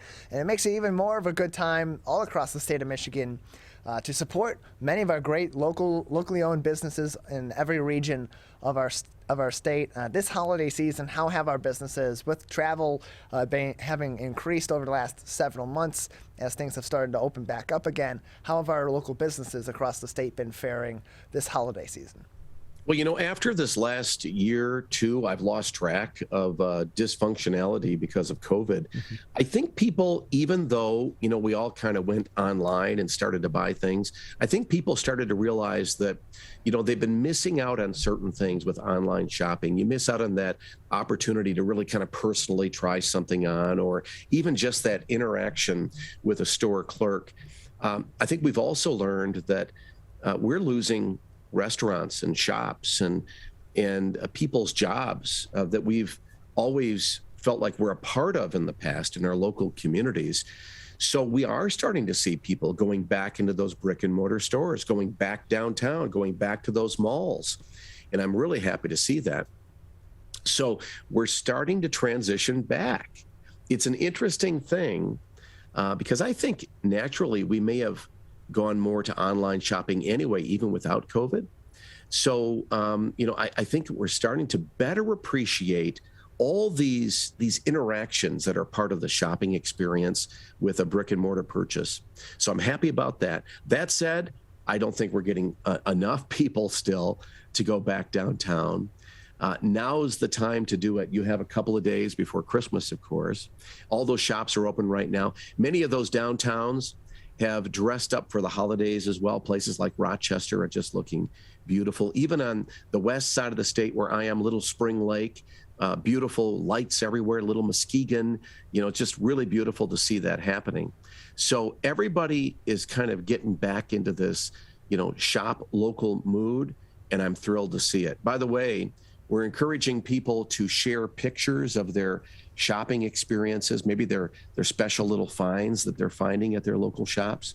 So if they want to share them on Instagram or Twitter with maybe a picture, and then share the hashtag #SupportLocalMI, please do that. We might then kind of reshare your image with the Pure Michigan social world as well. And everybody follows Pure Michigan socially. So you'll be a social star on Pure Michigan if you do so. Hashtag #SupportLocalMI. Again, yeah, that is #SupportLocalMI is the hashtag. As you go and visit local businesses all across the state of Michigan, not only this holiday season, but all throughout the rest of 2021 and into 2022. And so, Dave, 2020 was a really tough year for the tourism industry, for local businesses, as well as travel into Michigan and tourism all pretty much shut down because of the pandemic. 2021, different circumstances, still a year of adjustment, still different than what we have previously known as normal. But generally speaking, for tourism in Michigan, how was the 2021 year? Very interesting. Kind of like what we expected. Up north, waterfront communities, during the warm weather months when people were allowed to travel, they did in huge numbers. So some of our smaller communities up north, for instance, had the best year they've ever had in the warm weather months. But still, I should also say some lesser known places, I think people started to discover or rediscover. So that's all good. The challenge has been our bigger cities haven't seen the numbers of guests that they're used to getting. We didn't have all that business, conference, convention business that we're used to seeing in those towns. And to some degree, there was, other, special events and such that just didn't happen to the degree that it typically would have. So we're still suffering in the big cities, and that means we're losing a lot of jobs still. So we're trying to get people to think about downtowns as well. And I have to tell you, you think about right now, the thought of going downtown Detroit is really exciting to me. Detroit has kept on moving all during the pandemic. They've kept on improving, kept on moving forward. So I don't know when the last time you went to downtown Detroit was, but I've got to tell you, they are dressed up for the holiday. The ice skating rink is just looking fantastic. It's truly impressive with all the lights. So check out that whole area in the center of the city, and then kind of discover the rest of the town as well. Same thing in Grand Rapids. Other cities, they're doing their best to encourage you to come back downtown, and I really hope you do, to try to keep the momentum going, to get the travel industry back on its feet. And, the rest of the state and the rest of the state's economy is not going to be back on its feet unless the travel and tourism industry gets back on their feet. That's how important supporting retail, supporting restaurants, supporting our special attractions, our big events, our special places is. It's important to our economy, it's important to our psyche, and it's important to us virtually in every way for us to get our lives back. We're joined by Dave Lorenz. He is the Vice President of Travel Michigan with the Michigan Economic Development Corporation. And, of course, we're just a short time away from the 2022 Winter Olympics in Beijing. And when that happens, we tend to see a greater interest in many of those winter sports like skiing and snowboarding, luge, and other sports as well, many of which there are great opportunities throughout the state of Michigan to engage with those sports, both for those that are very passionate skiers or snowboarders, or those that are just looking to learn some of these winter sports. Where are some places in Michigan that provide opportunities for people to, take in a little bit of the spirit of the Olympic season for the Winter Olympics and learn some of these sports right here in Michigan? I'll try to surprise you first with some things maybe you wouldn't think of. Yeah. I was just talking about downtown Detroit. So Campus Martius, the ice skating rink, it's beautiful first off. So think about that. Or a place like Frankenmuth. I would normally suggest that you go to Grand Rapids, to Rosa Parks Circle as well, but they've been a victim of the supply chain crisis. They can't get the piece of equipment they needed to make the ice surface this year. But Grand Rapids is doing something interesting for people who want to skate or learn to skate. You can make appointments at Van Andel Arena, where the hockey team plays, and learn how to skate, or skate in the indoor big arena there as well. So think about that in towns. Then think about some more adventurous things, like how about something like luging? Very unique thing to do. And Michigan has 2 opportunities for you. You can luge up north, but it's not as available up north in the UP. So closest to home and the most accessible luge track in the country is in Muskegon at the Muskegon State Park. It's at the Winter Sports Complex, and it's fantastic. By the way, if you go there, you can also skate on a skating trail that goes through the woods. It's really cool. Nice dating opportunity as well, a little romantic skating through the woods on a trail that's lighted at night. It's very nice. They have a pond hockey surface as well there. So something to consider. Or maybe check out the cross-country skiing. We have cross-country skiing opportunities virtually everywhere. Some places, like Furbush Corners up north, kind of through the center of the state, offer a really fantastic groomed cross-country ski experience. And that's really fantastic. Hanson Hills up north as well offers really cool places to either go cross-country skiing or tubing or fat tire biking. And then you go to the places that maybe came to your mind first, the downhill skiing places. Places close to home can make snow. So just know before you go and check out the various websites so you don't go there and find out maybe their ski conditions aren't really great right now. Places that are relatively close to home, like Mount Brighton. Or you can go up north. All the ski resorts, the major resorts, are open, and they offer great experiences. Crystal Mountain, Shanty Creek, the Boyne properties, both at Boyne Mountain and up at the Highlands. Incredible. Maybe Treetops Resort or at Seagull Club in Gaylord offer fantastic experiences. And here's another one, kind of close to home. At Treetops, if you don't want to ski, you want to try something just plain fun, try their adventure tubing. It's a blast. You won't feel like an Olympian, but you're going to feel like a kid again, because it is just plain fun. We're joined by Dave Lorenz, Vice President of Travel Michigan, joining us on the Megacast with the Michigan Economic Development Corporation. And so many people tout the Upper Peninsula for travel in the fall season, to see the foliage, to see the colors, get those breathtaking images and see the great imagery in nature here in Michigan. But there's also a lot of really breathtaking sights that people can see during the winter season as well in the UP. What are some of those locations that you suggest if people are looking to travel in Michigan and taking some of the sights of a Michigan winter that they go this season? Yeah, you can't go wrong anywhere in the UP. We're starting right out at St. Ignace. It's just a cool little place when you cross the bridge. They have a big pond hockey tournament that they hold every year. January, I think. Could be early February, but just check out Michigan.org and look at pond hockey in St. Ignace, and you'll find the information. It's a blast. I mean, they have surface after surface after surface of pond hockey places. So they have hundreds of players that come out for that, and it's awesome. If you go farther north, St. Ignace, for instance, just a great place to go any time of the year because of all the ships that generally come through. They do have a short stoppage of the freighters for a short time in the winter when they work on the locks. Otherwise, it's just a beautiful place and really good place to do like cross-country skiing through the trails or hiking or whatever. In Newberry, a little bit farther to the west, you'll find, near Newberry, actually, you'll find Nature's Kennel. Nature's Kennel is one of the places you can do dog sledding. And they'll set you all up. They'll show you how to do it. It's a blast. They even do overnight dog sledding experiences where they get out in the middle of the woods. I thought they did like a tent thing. Turns out they're in really nice places, cabins in the woods type of thing. So something to consider. You keep on going west. Pictured Rocks is beautiful any time of the year. I think in the winter it offers a really special vantage point, maybe even one where you can enjoy the beauty while you climb the ice of the frozen waterfalls. It's a blast. They have a ice climbing festival there early February every year. Check out Downwind Sports. They'll actually show you how to ice climb, and they have all the equipment as well. And then there's snowmobiling everywhere. And right now in the Munising and Marquette area, the snowmobiling is fantastic. Cross-country skiing is fantastic.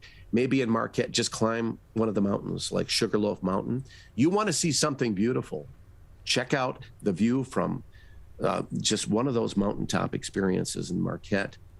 It's just stunning. And then all the way to the Keweenaw Peninsula, the snowmobiling, cross-country skiing, fat tire biking, mountain biking experiences. You haven't lived until you fat tire bike up to the top of Brockway Mountain and just looked at the view from Brockway Mountain up there by Copper Harbor.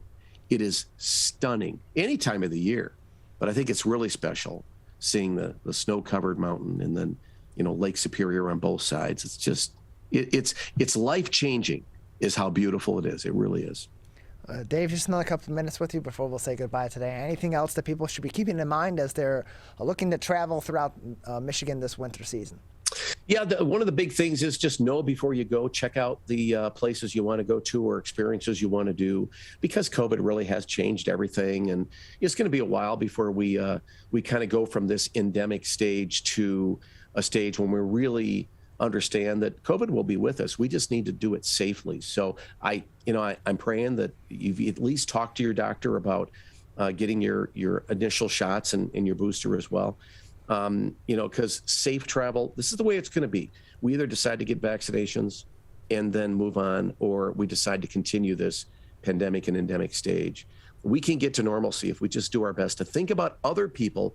And if we can't do it at this time of the year, when can we do it? So let's try to do our best to, travel safely, think about others, and try not to get each other sick right now. Dave, we appreciate your time. Thanks for joining us. Hey, remember, your trip begins at Michigan.org. That it does, and if you are, as Dave said earlier, going around shopping local this holiday season at many of our great local businesses all throughout the state, take a picture along the way, commemorate your experience and what you got at some of our great local businesses, and use that hashtag #SupportLocalMI on social media. #SupportLocalMI is the hashtag to get in contact with Pure Michigan, who will share your experiences and help support local businesses throughout the state of Michigan. We're going to take a quick break. On the other side, we'll be joined by U.S. Representative Andy Levin, representing Michigan's 9th Congressional District in Washington, D.C. He's coming up next. You're watching and listening to the Megacast. I couldn't breathe at all. There was lots of talk about putting me on a ventilator. I thought I was going to die. I was 39 weeks pregnant and had a scheduled C-section. During that time, I got COVID and was hospitalized for a month. I had a blood clot in my lungs.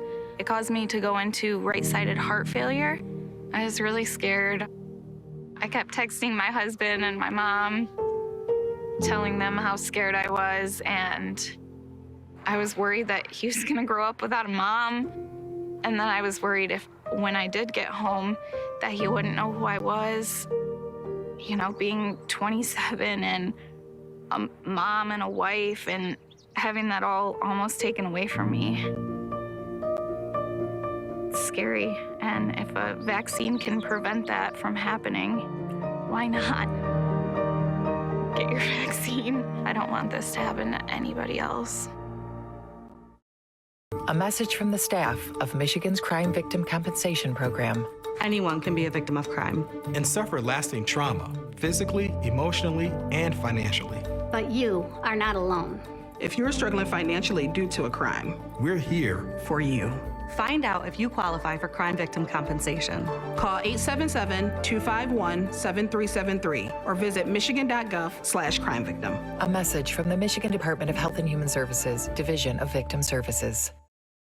If you are struggling to afford your internet bills during the pandemic, there's a temporary government program that may be able to help. It's called the Emergency Broadband Benefit, and it provides up to a $50 monthly discount on your broadband bill to qualifying households. Find more information about the program, including if you qualify and how to enroll, at fcc.gov/broadbandbenefit, or call toll-free at 833-511-0311. A public service announcement from 89.3 Lakes FM.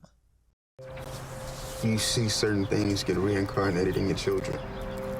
My daughter is very much inspired by my wife's artistic pursuits. So my daughter started making necklaces. She makes what we call affirmation fashion. I tell her every day that your black is beautiful. Your black is beautiful. Your black is beautiful. And if there's anything better than being beautiful, it's being smart. And if there's anything better than being smart, it's being kind. And reaffirming that every day is our method of making sure her chin never drops. My dad wasn't around, and I remember riding a bike and falling off and cutting myself, and me never just wanted to get back on it. People ask, how your children learn how to ride a bike, and you didn't. I didn't teach them. I just created an environment where they taught themselves, and all I had to do was be there.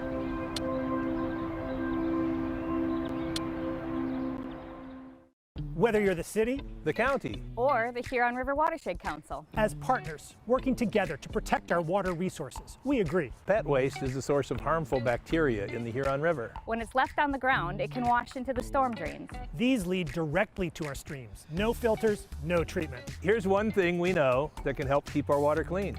Pick up pet waste and trash it. Pick up pet waste and trash it. So pick up pet waste and trash it. There's one water, and it's ours to protect. Who is struggling right now? I am. My son is. Many are struggling with anxiety, depression, and substance use. Before it becomes a crisis, reach out to MyCal, the Michigan Crisis and Access Line for free confidential support 24/7. Available in the Upper Peninsula and Oakland County. Just call or text 1-844-44-MyCal or chat online at michigan.gov/MyCal. A message from the Michigan Department of Health and Human Services.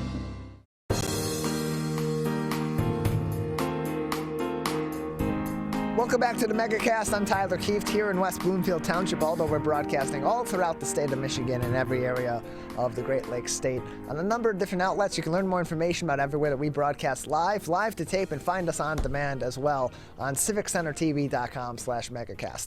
Joining us now once again is our U.S. representative from Michigan's 9th Congressional District, Representative Andy Levin, back with us on the Megacast. Representative Levin, thank you for being with us today. Hey, Tyler, it's great to see you. Happy to be here. Merry Christmas. Yes, to you as well, Representative. Let's start with what seems to be the beginning of the end of President Biden's Build Back Better agenda. As it was said as the news came in over the weekend, Senator Joe Manchin said he would not support it, meaning that it likely would not pass in the Senate. What are your thoughts on where Build Back Better stands and where it may go in the future if it continues to be something that is of regular discussion among our leaders in Washington, D.C.?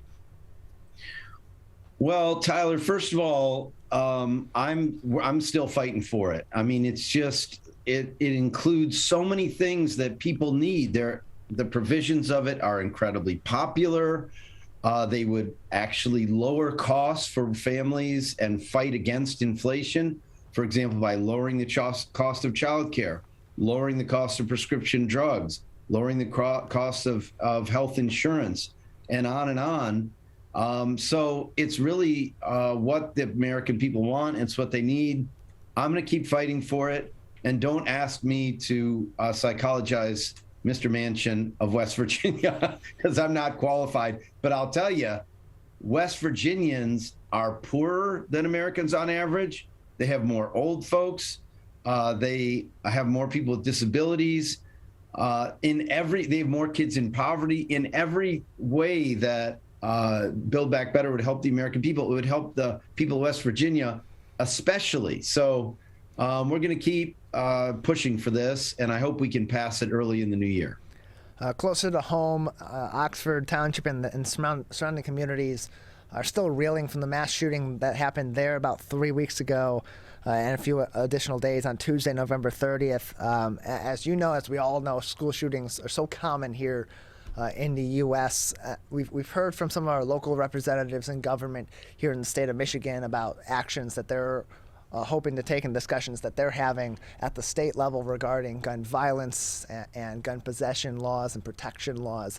Has there been any discussion at the federal level so far in the wake of the shooting at Oxford on any front in this issue, whether it be gun protections and the requirements that are in place for gun owners to safely secure their weapons, or for easy access to weapons to lock that down a bit more? Yeah, Tyler. Well, I mean, it's just so horrifying what happened. You said they're still reeling. I mean, let's be honest. It's a lifetime of pain if you saw your friend shot, if you lost your child. And there have been over 530 mass shootings this year alone in the U.S., and 34,000 people dead from guns. And there's no other country that's remotely like that. And we need to pass sensible gun reform to change it. We have already passed in the U.S. House this year, and we passed it last Congress too, universal background checks, closing the Charleston loophole. And we will pass more legislation through the House. I'm sure we'll pass the so-called red flag law, emergency protection orders for people who are having, are having mental illness or mental distress, who really shouldn't have guns right at that time.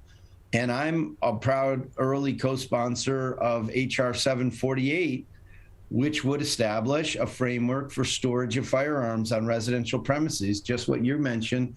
And obviously the Oxford shooting demonstrates the imperative to implement robust, safe storage across the country, as well as, if the state legislature could do it here in Michigan. Parents need to be held accountable for lax storage of firearms, leaving them about, not locking them up, not keeping ammunition separate and locking it up.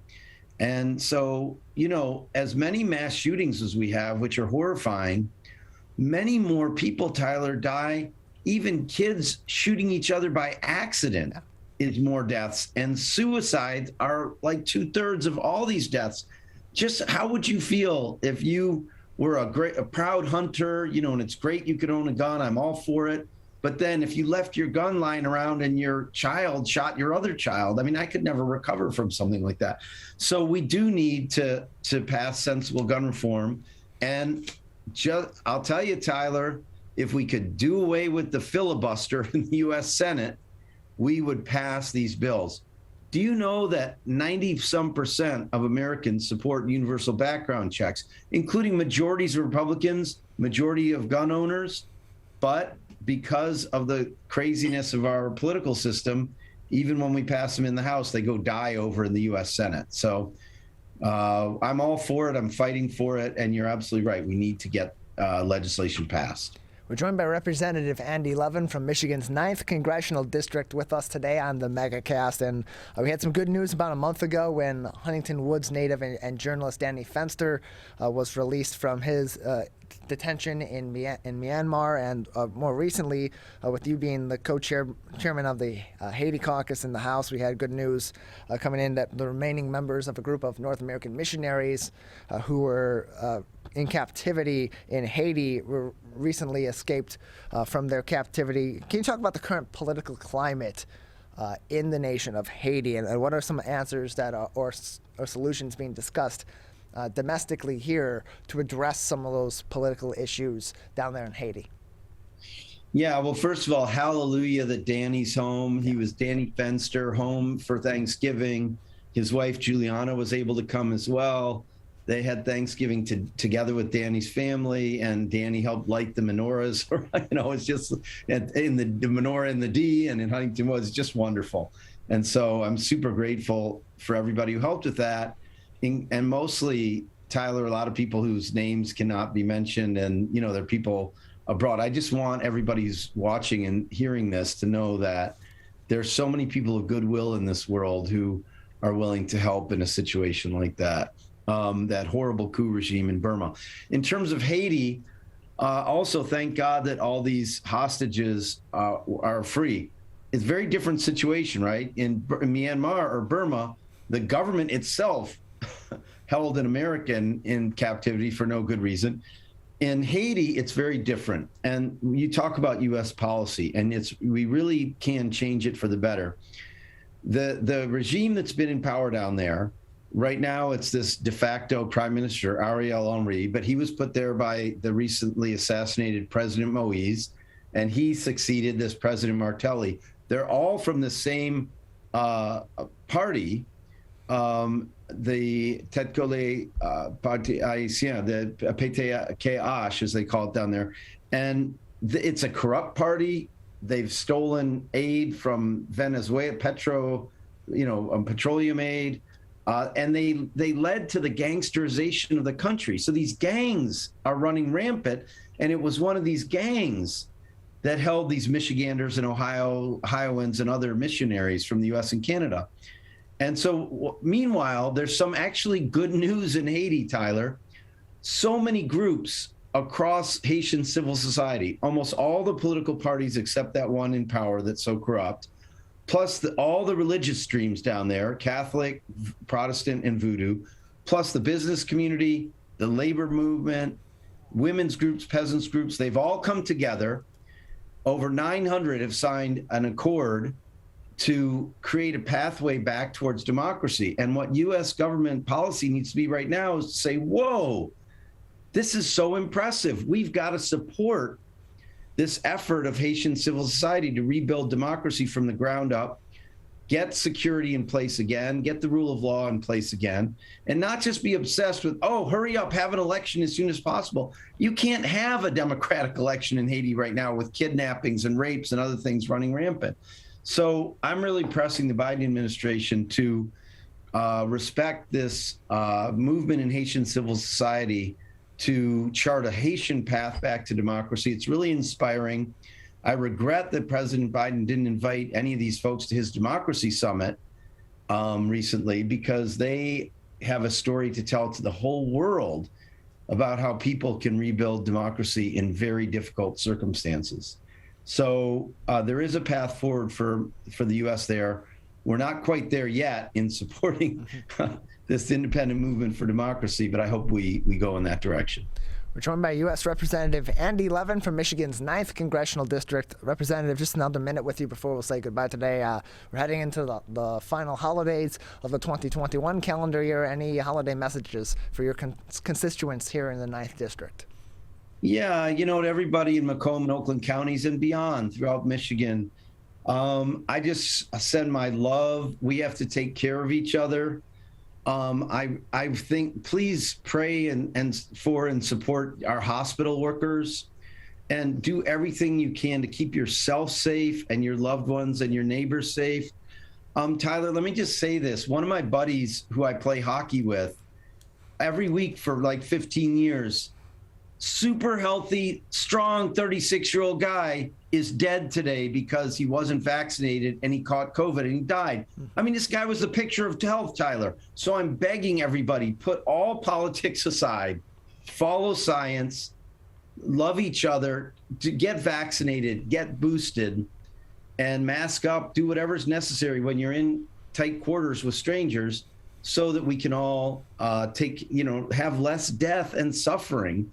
And give our hospital workers a break. Oh my gosh, Tyler, they are, it's just, I just can't even imagine being a nurse or an orderly or a dietary worker in a hospital or a doctor and going in there day after day in crisis conditions like it's wartime. And so I'm praying for all of them. And I hope for a 2022 of more peace, more prosperity, and more brotherly and sisterly love all around this area and our state and our world. Well, Representative, thank you very much for joining us. Appreciate your time. Thanks, Tyler. Take care of yourself. Bye-bye. You as well. That is going to do it for today's edition of the Megacast. Just about 45 seconds left in our program. I want to thank all of our guests, including, of course, Representative Andy Levin from Michigan's 9th Congressional District, Dave Lorenz from Travel, Michigan, Carrie Schochet, the founder and president of Purple Squirrel Advisors, Dr. Heba Hefsi from Henry Ford West Bloomfield Hospital's stroke program, and, of course, Mike Palmer, one of the owners of Premier Pet Supply. Big thank you to our crew as well. Calvin Brown, our studio producer and board operator today, Brendan Schreiber over at at My Michigan TV, our Zoom producer today, and of course Larry Nyland, our booking producer, scheduling everyone for our show and getting both them and us ready for each edition of the Megacast. We're going to return to regular programming on all of our partnering outlets, and we'll be back tomorrow morning at 10 a.m.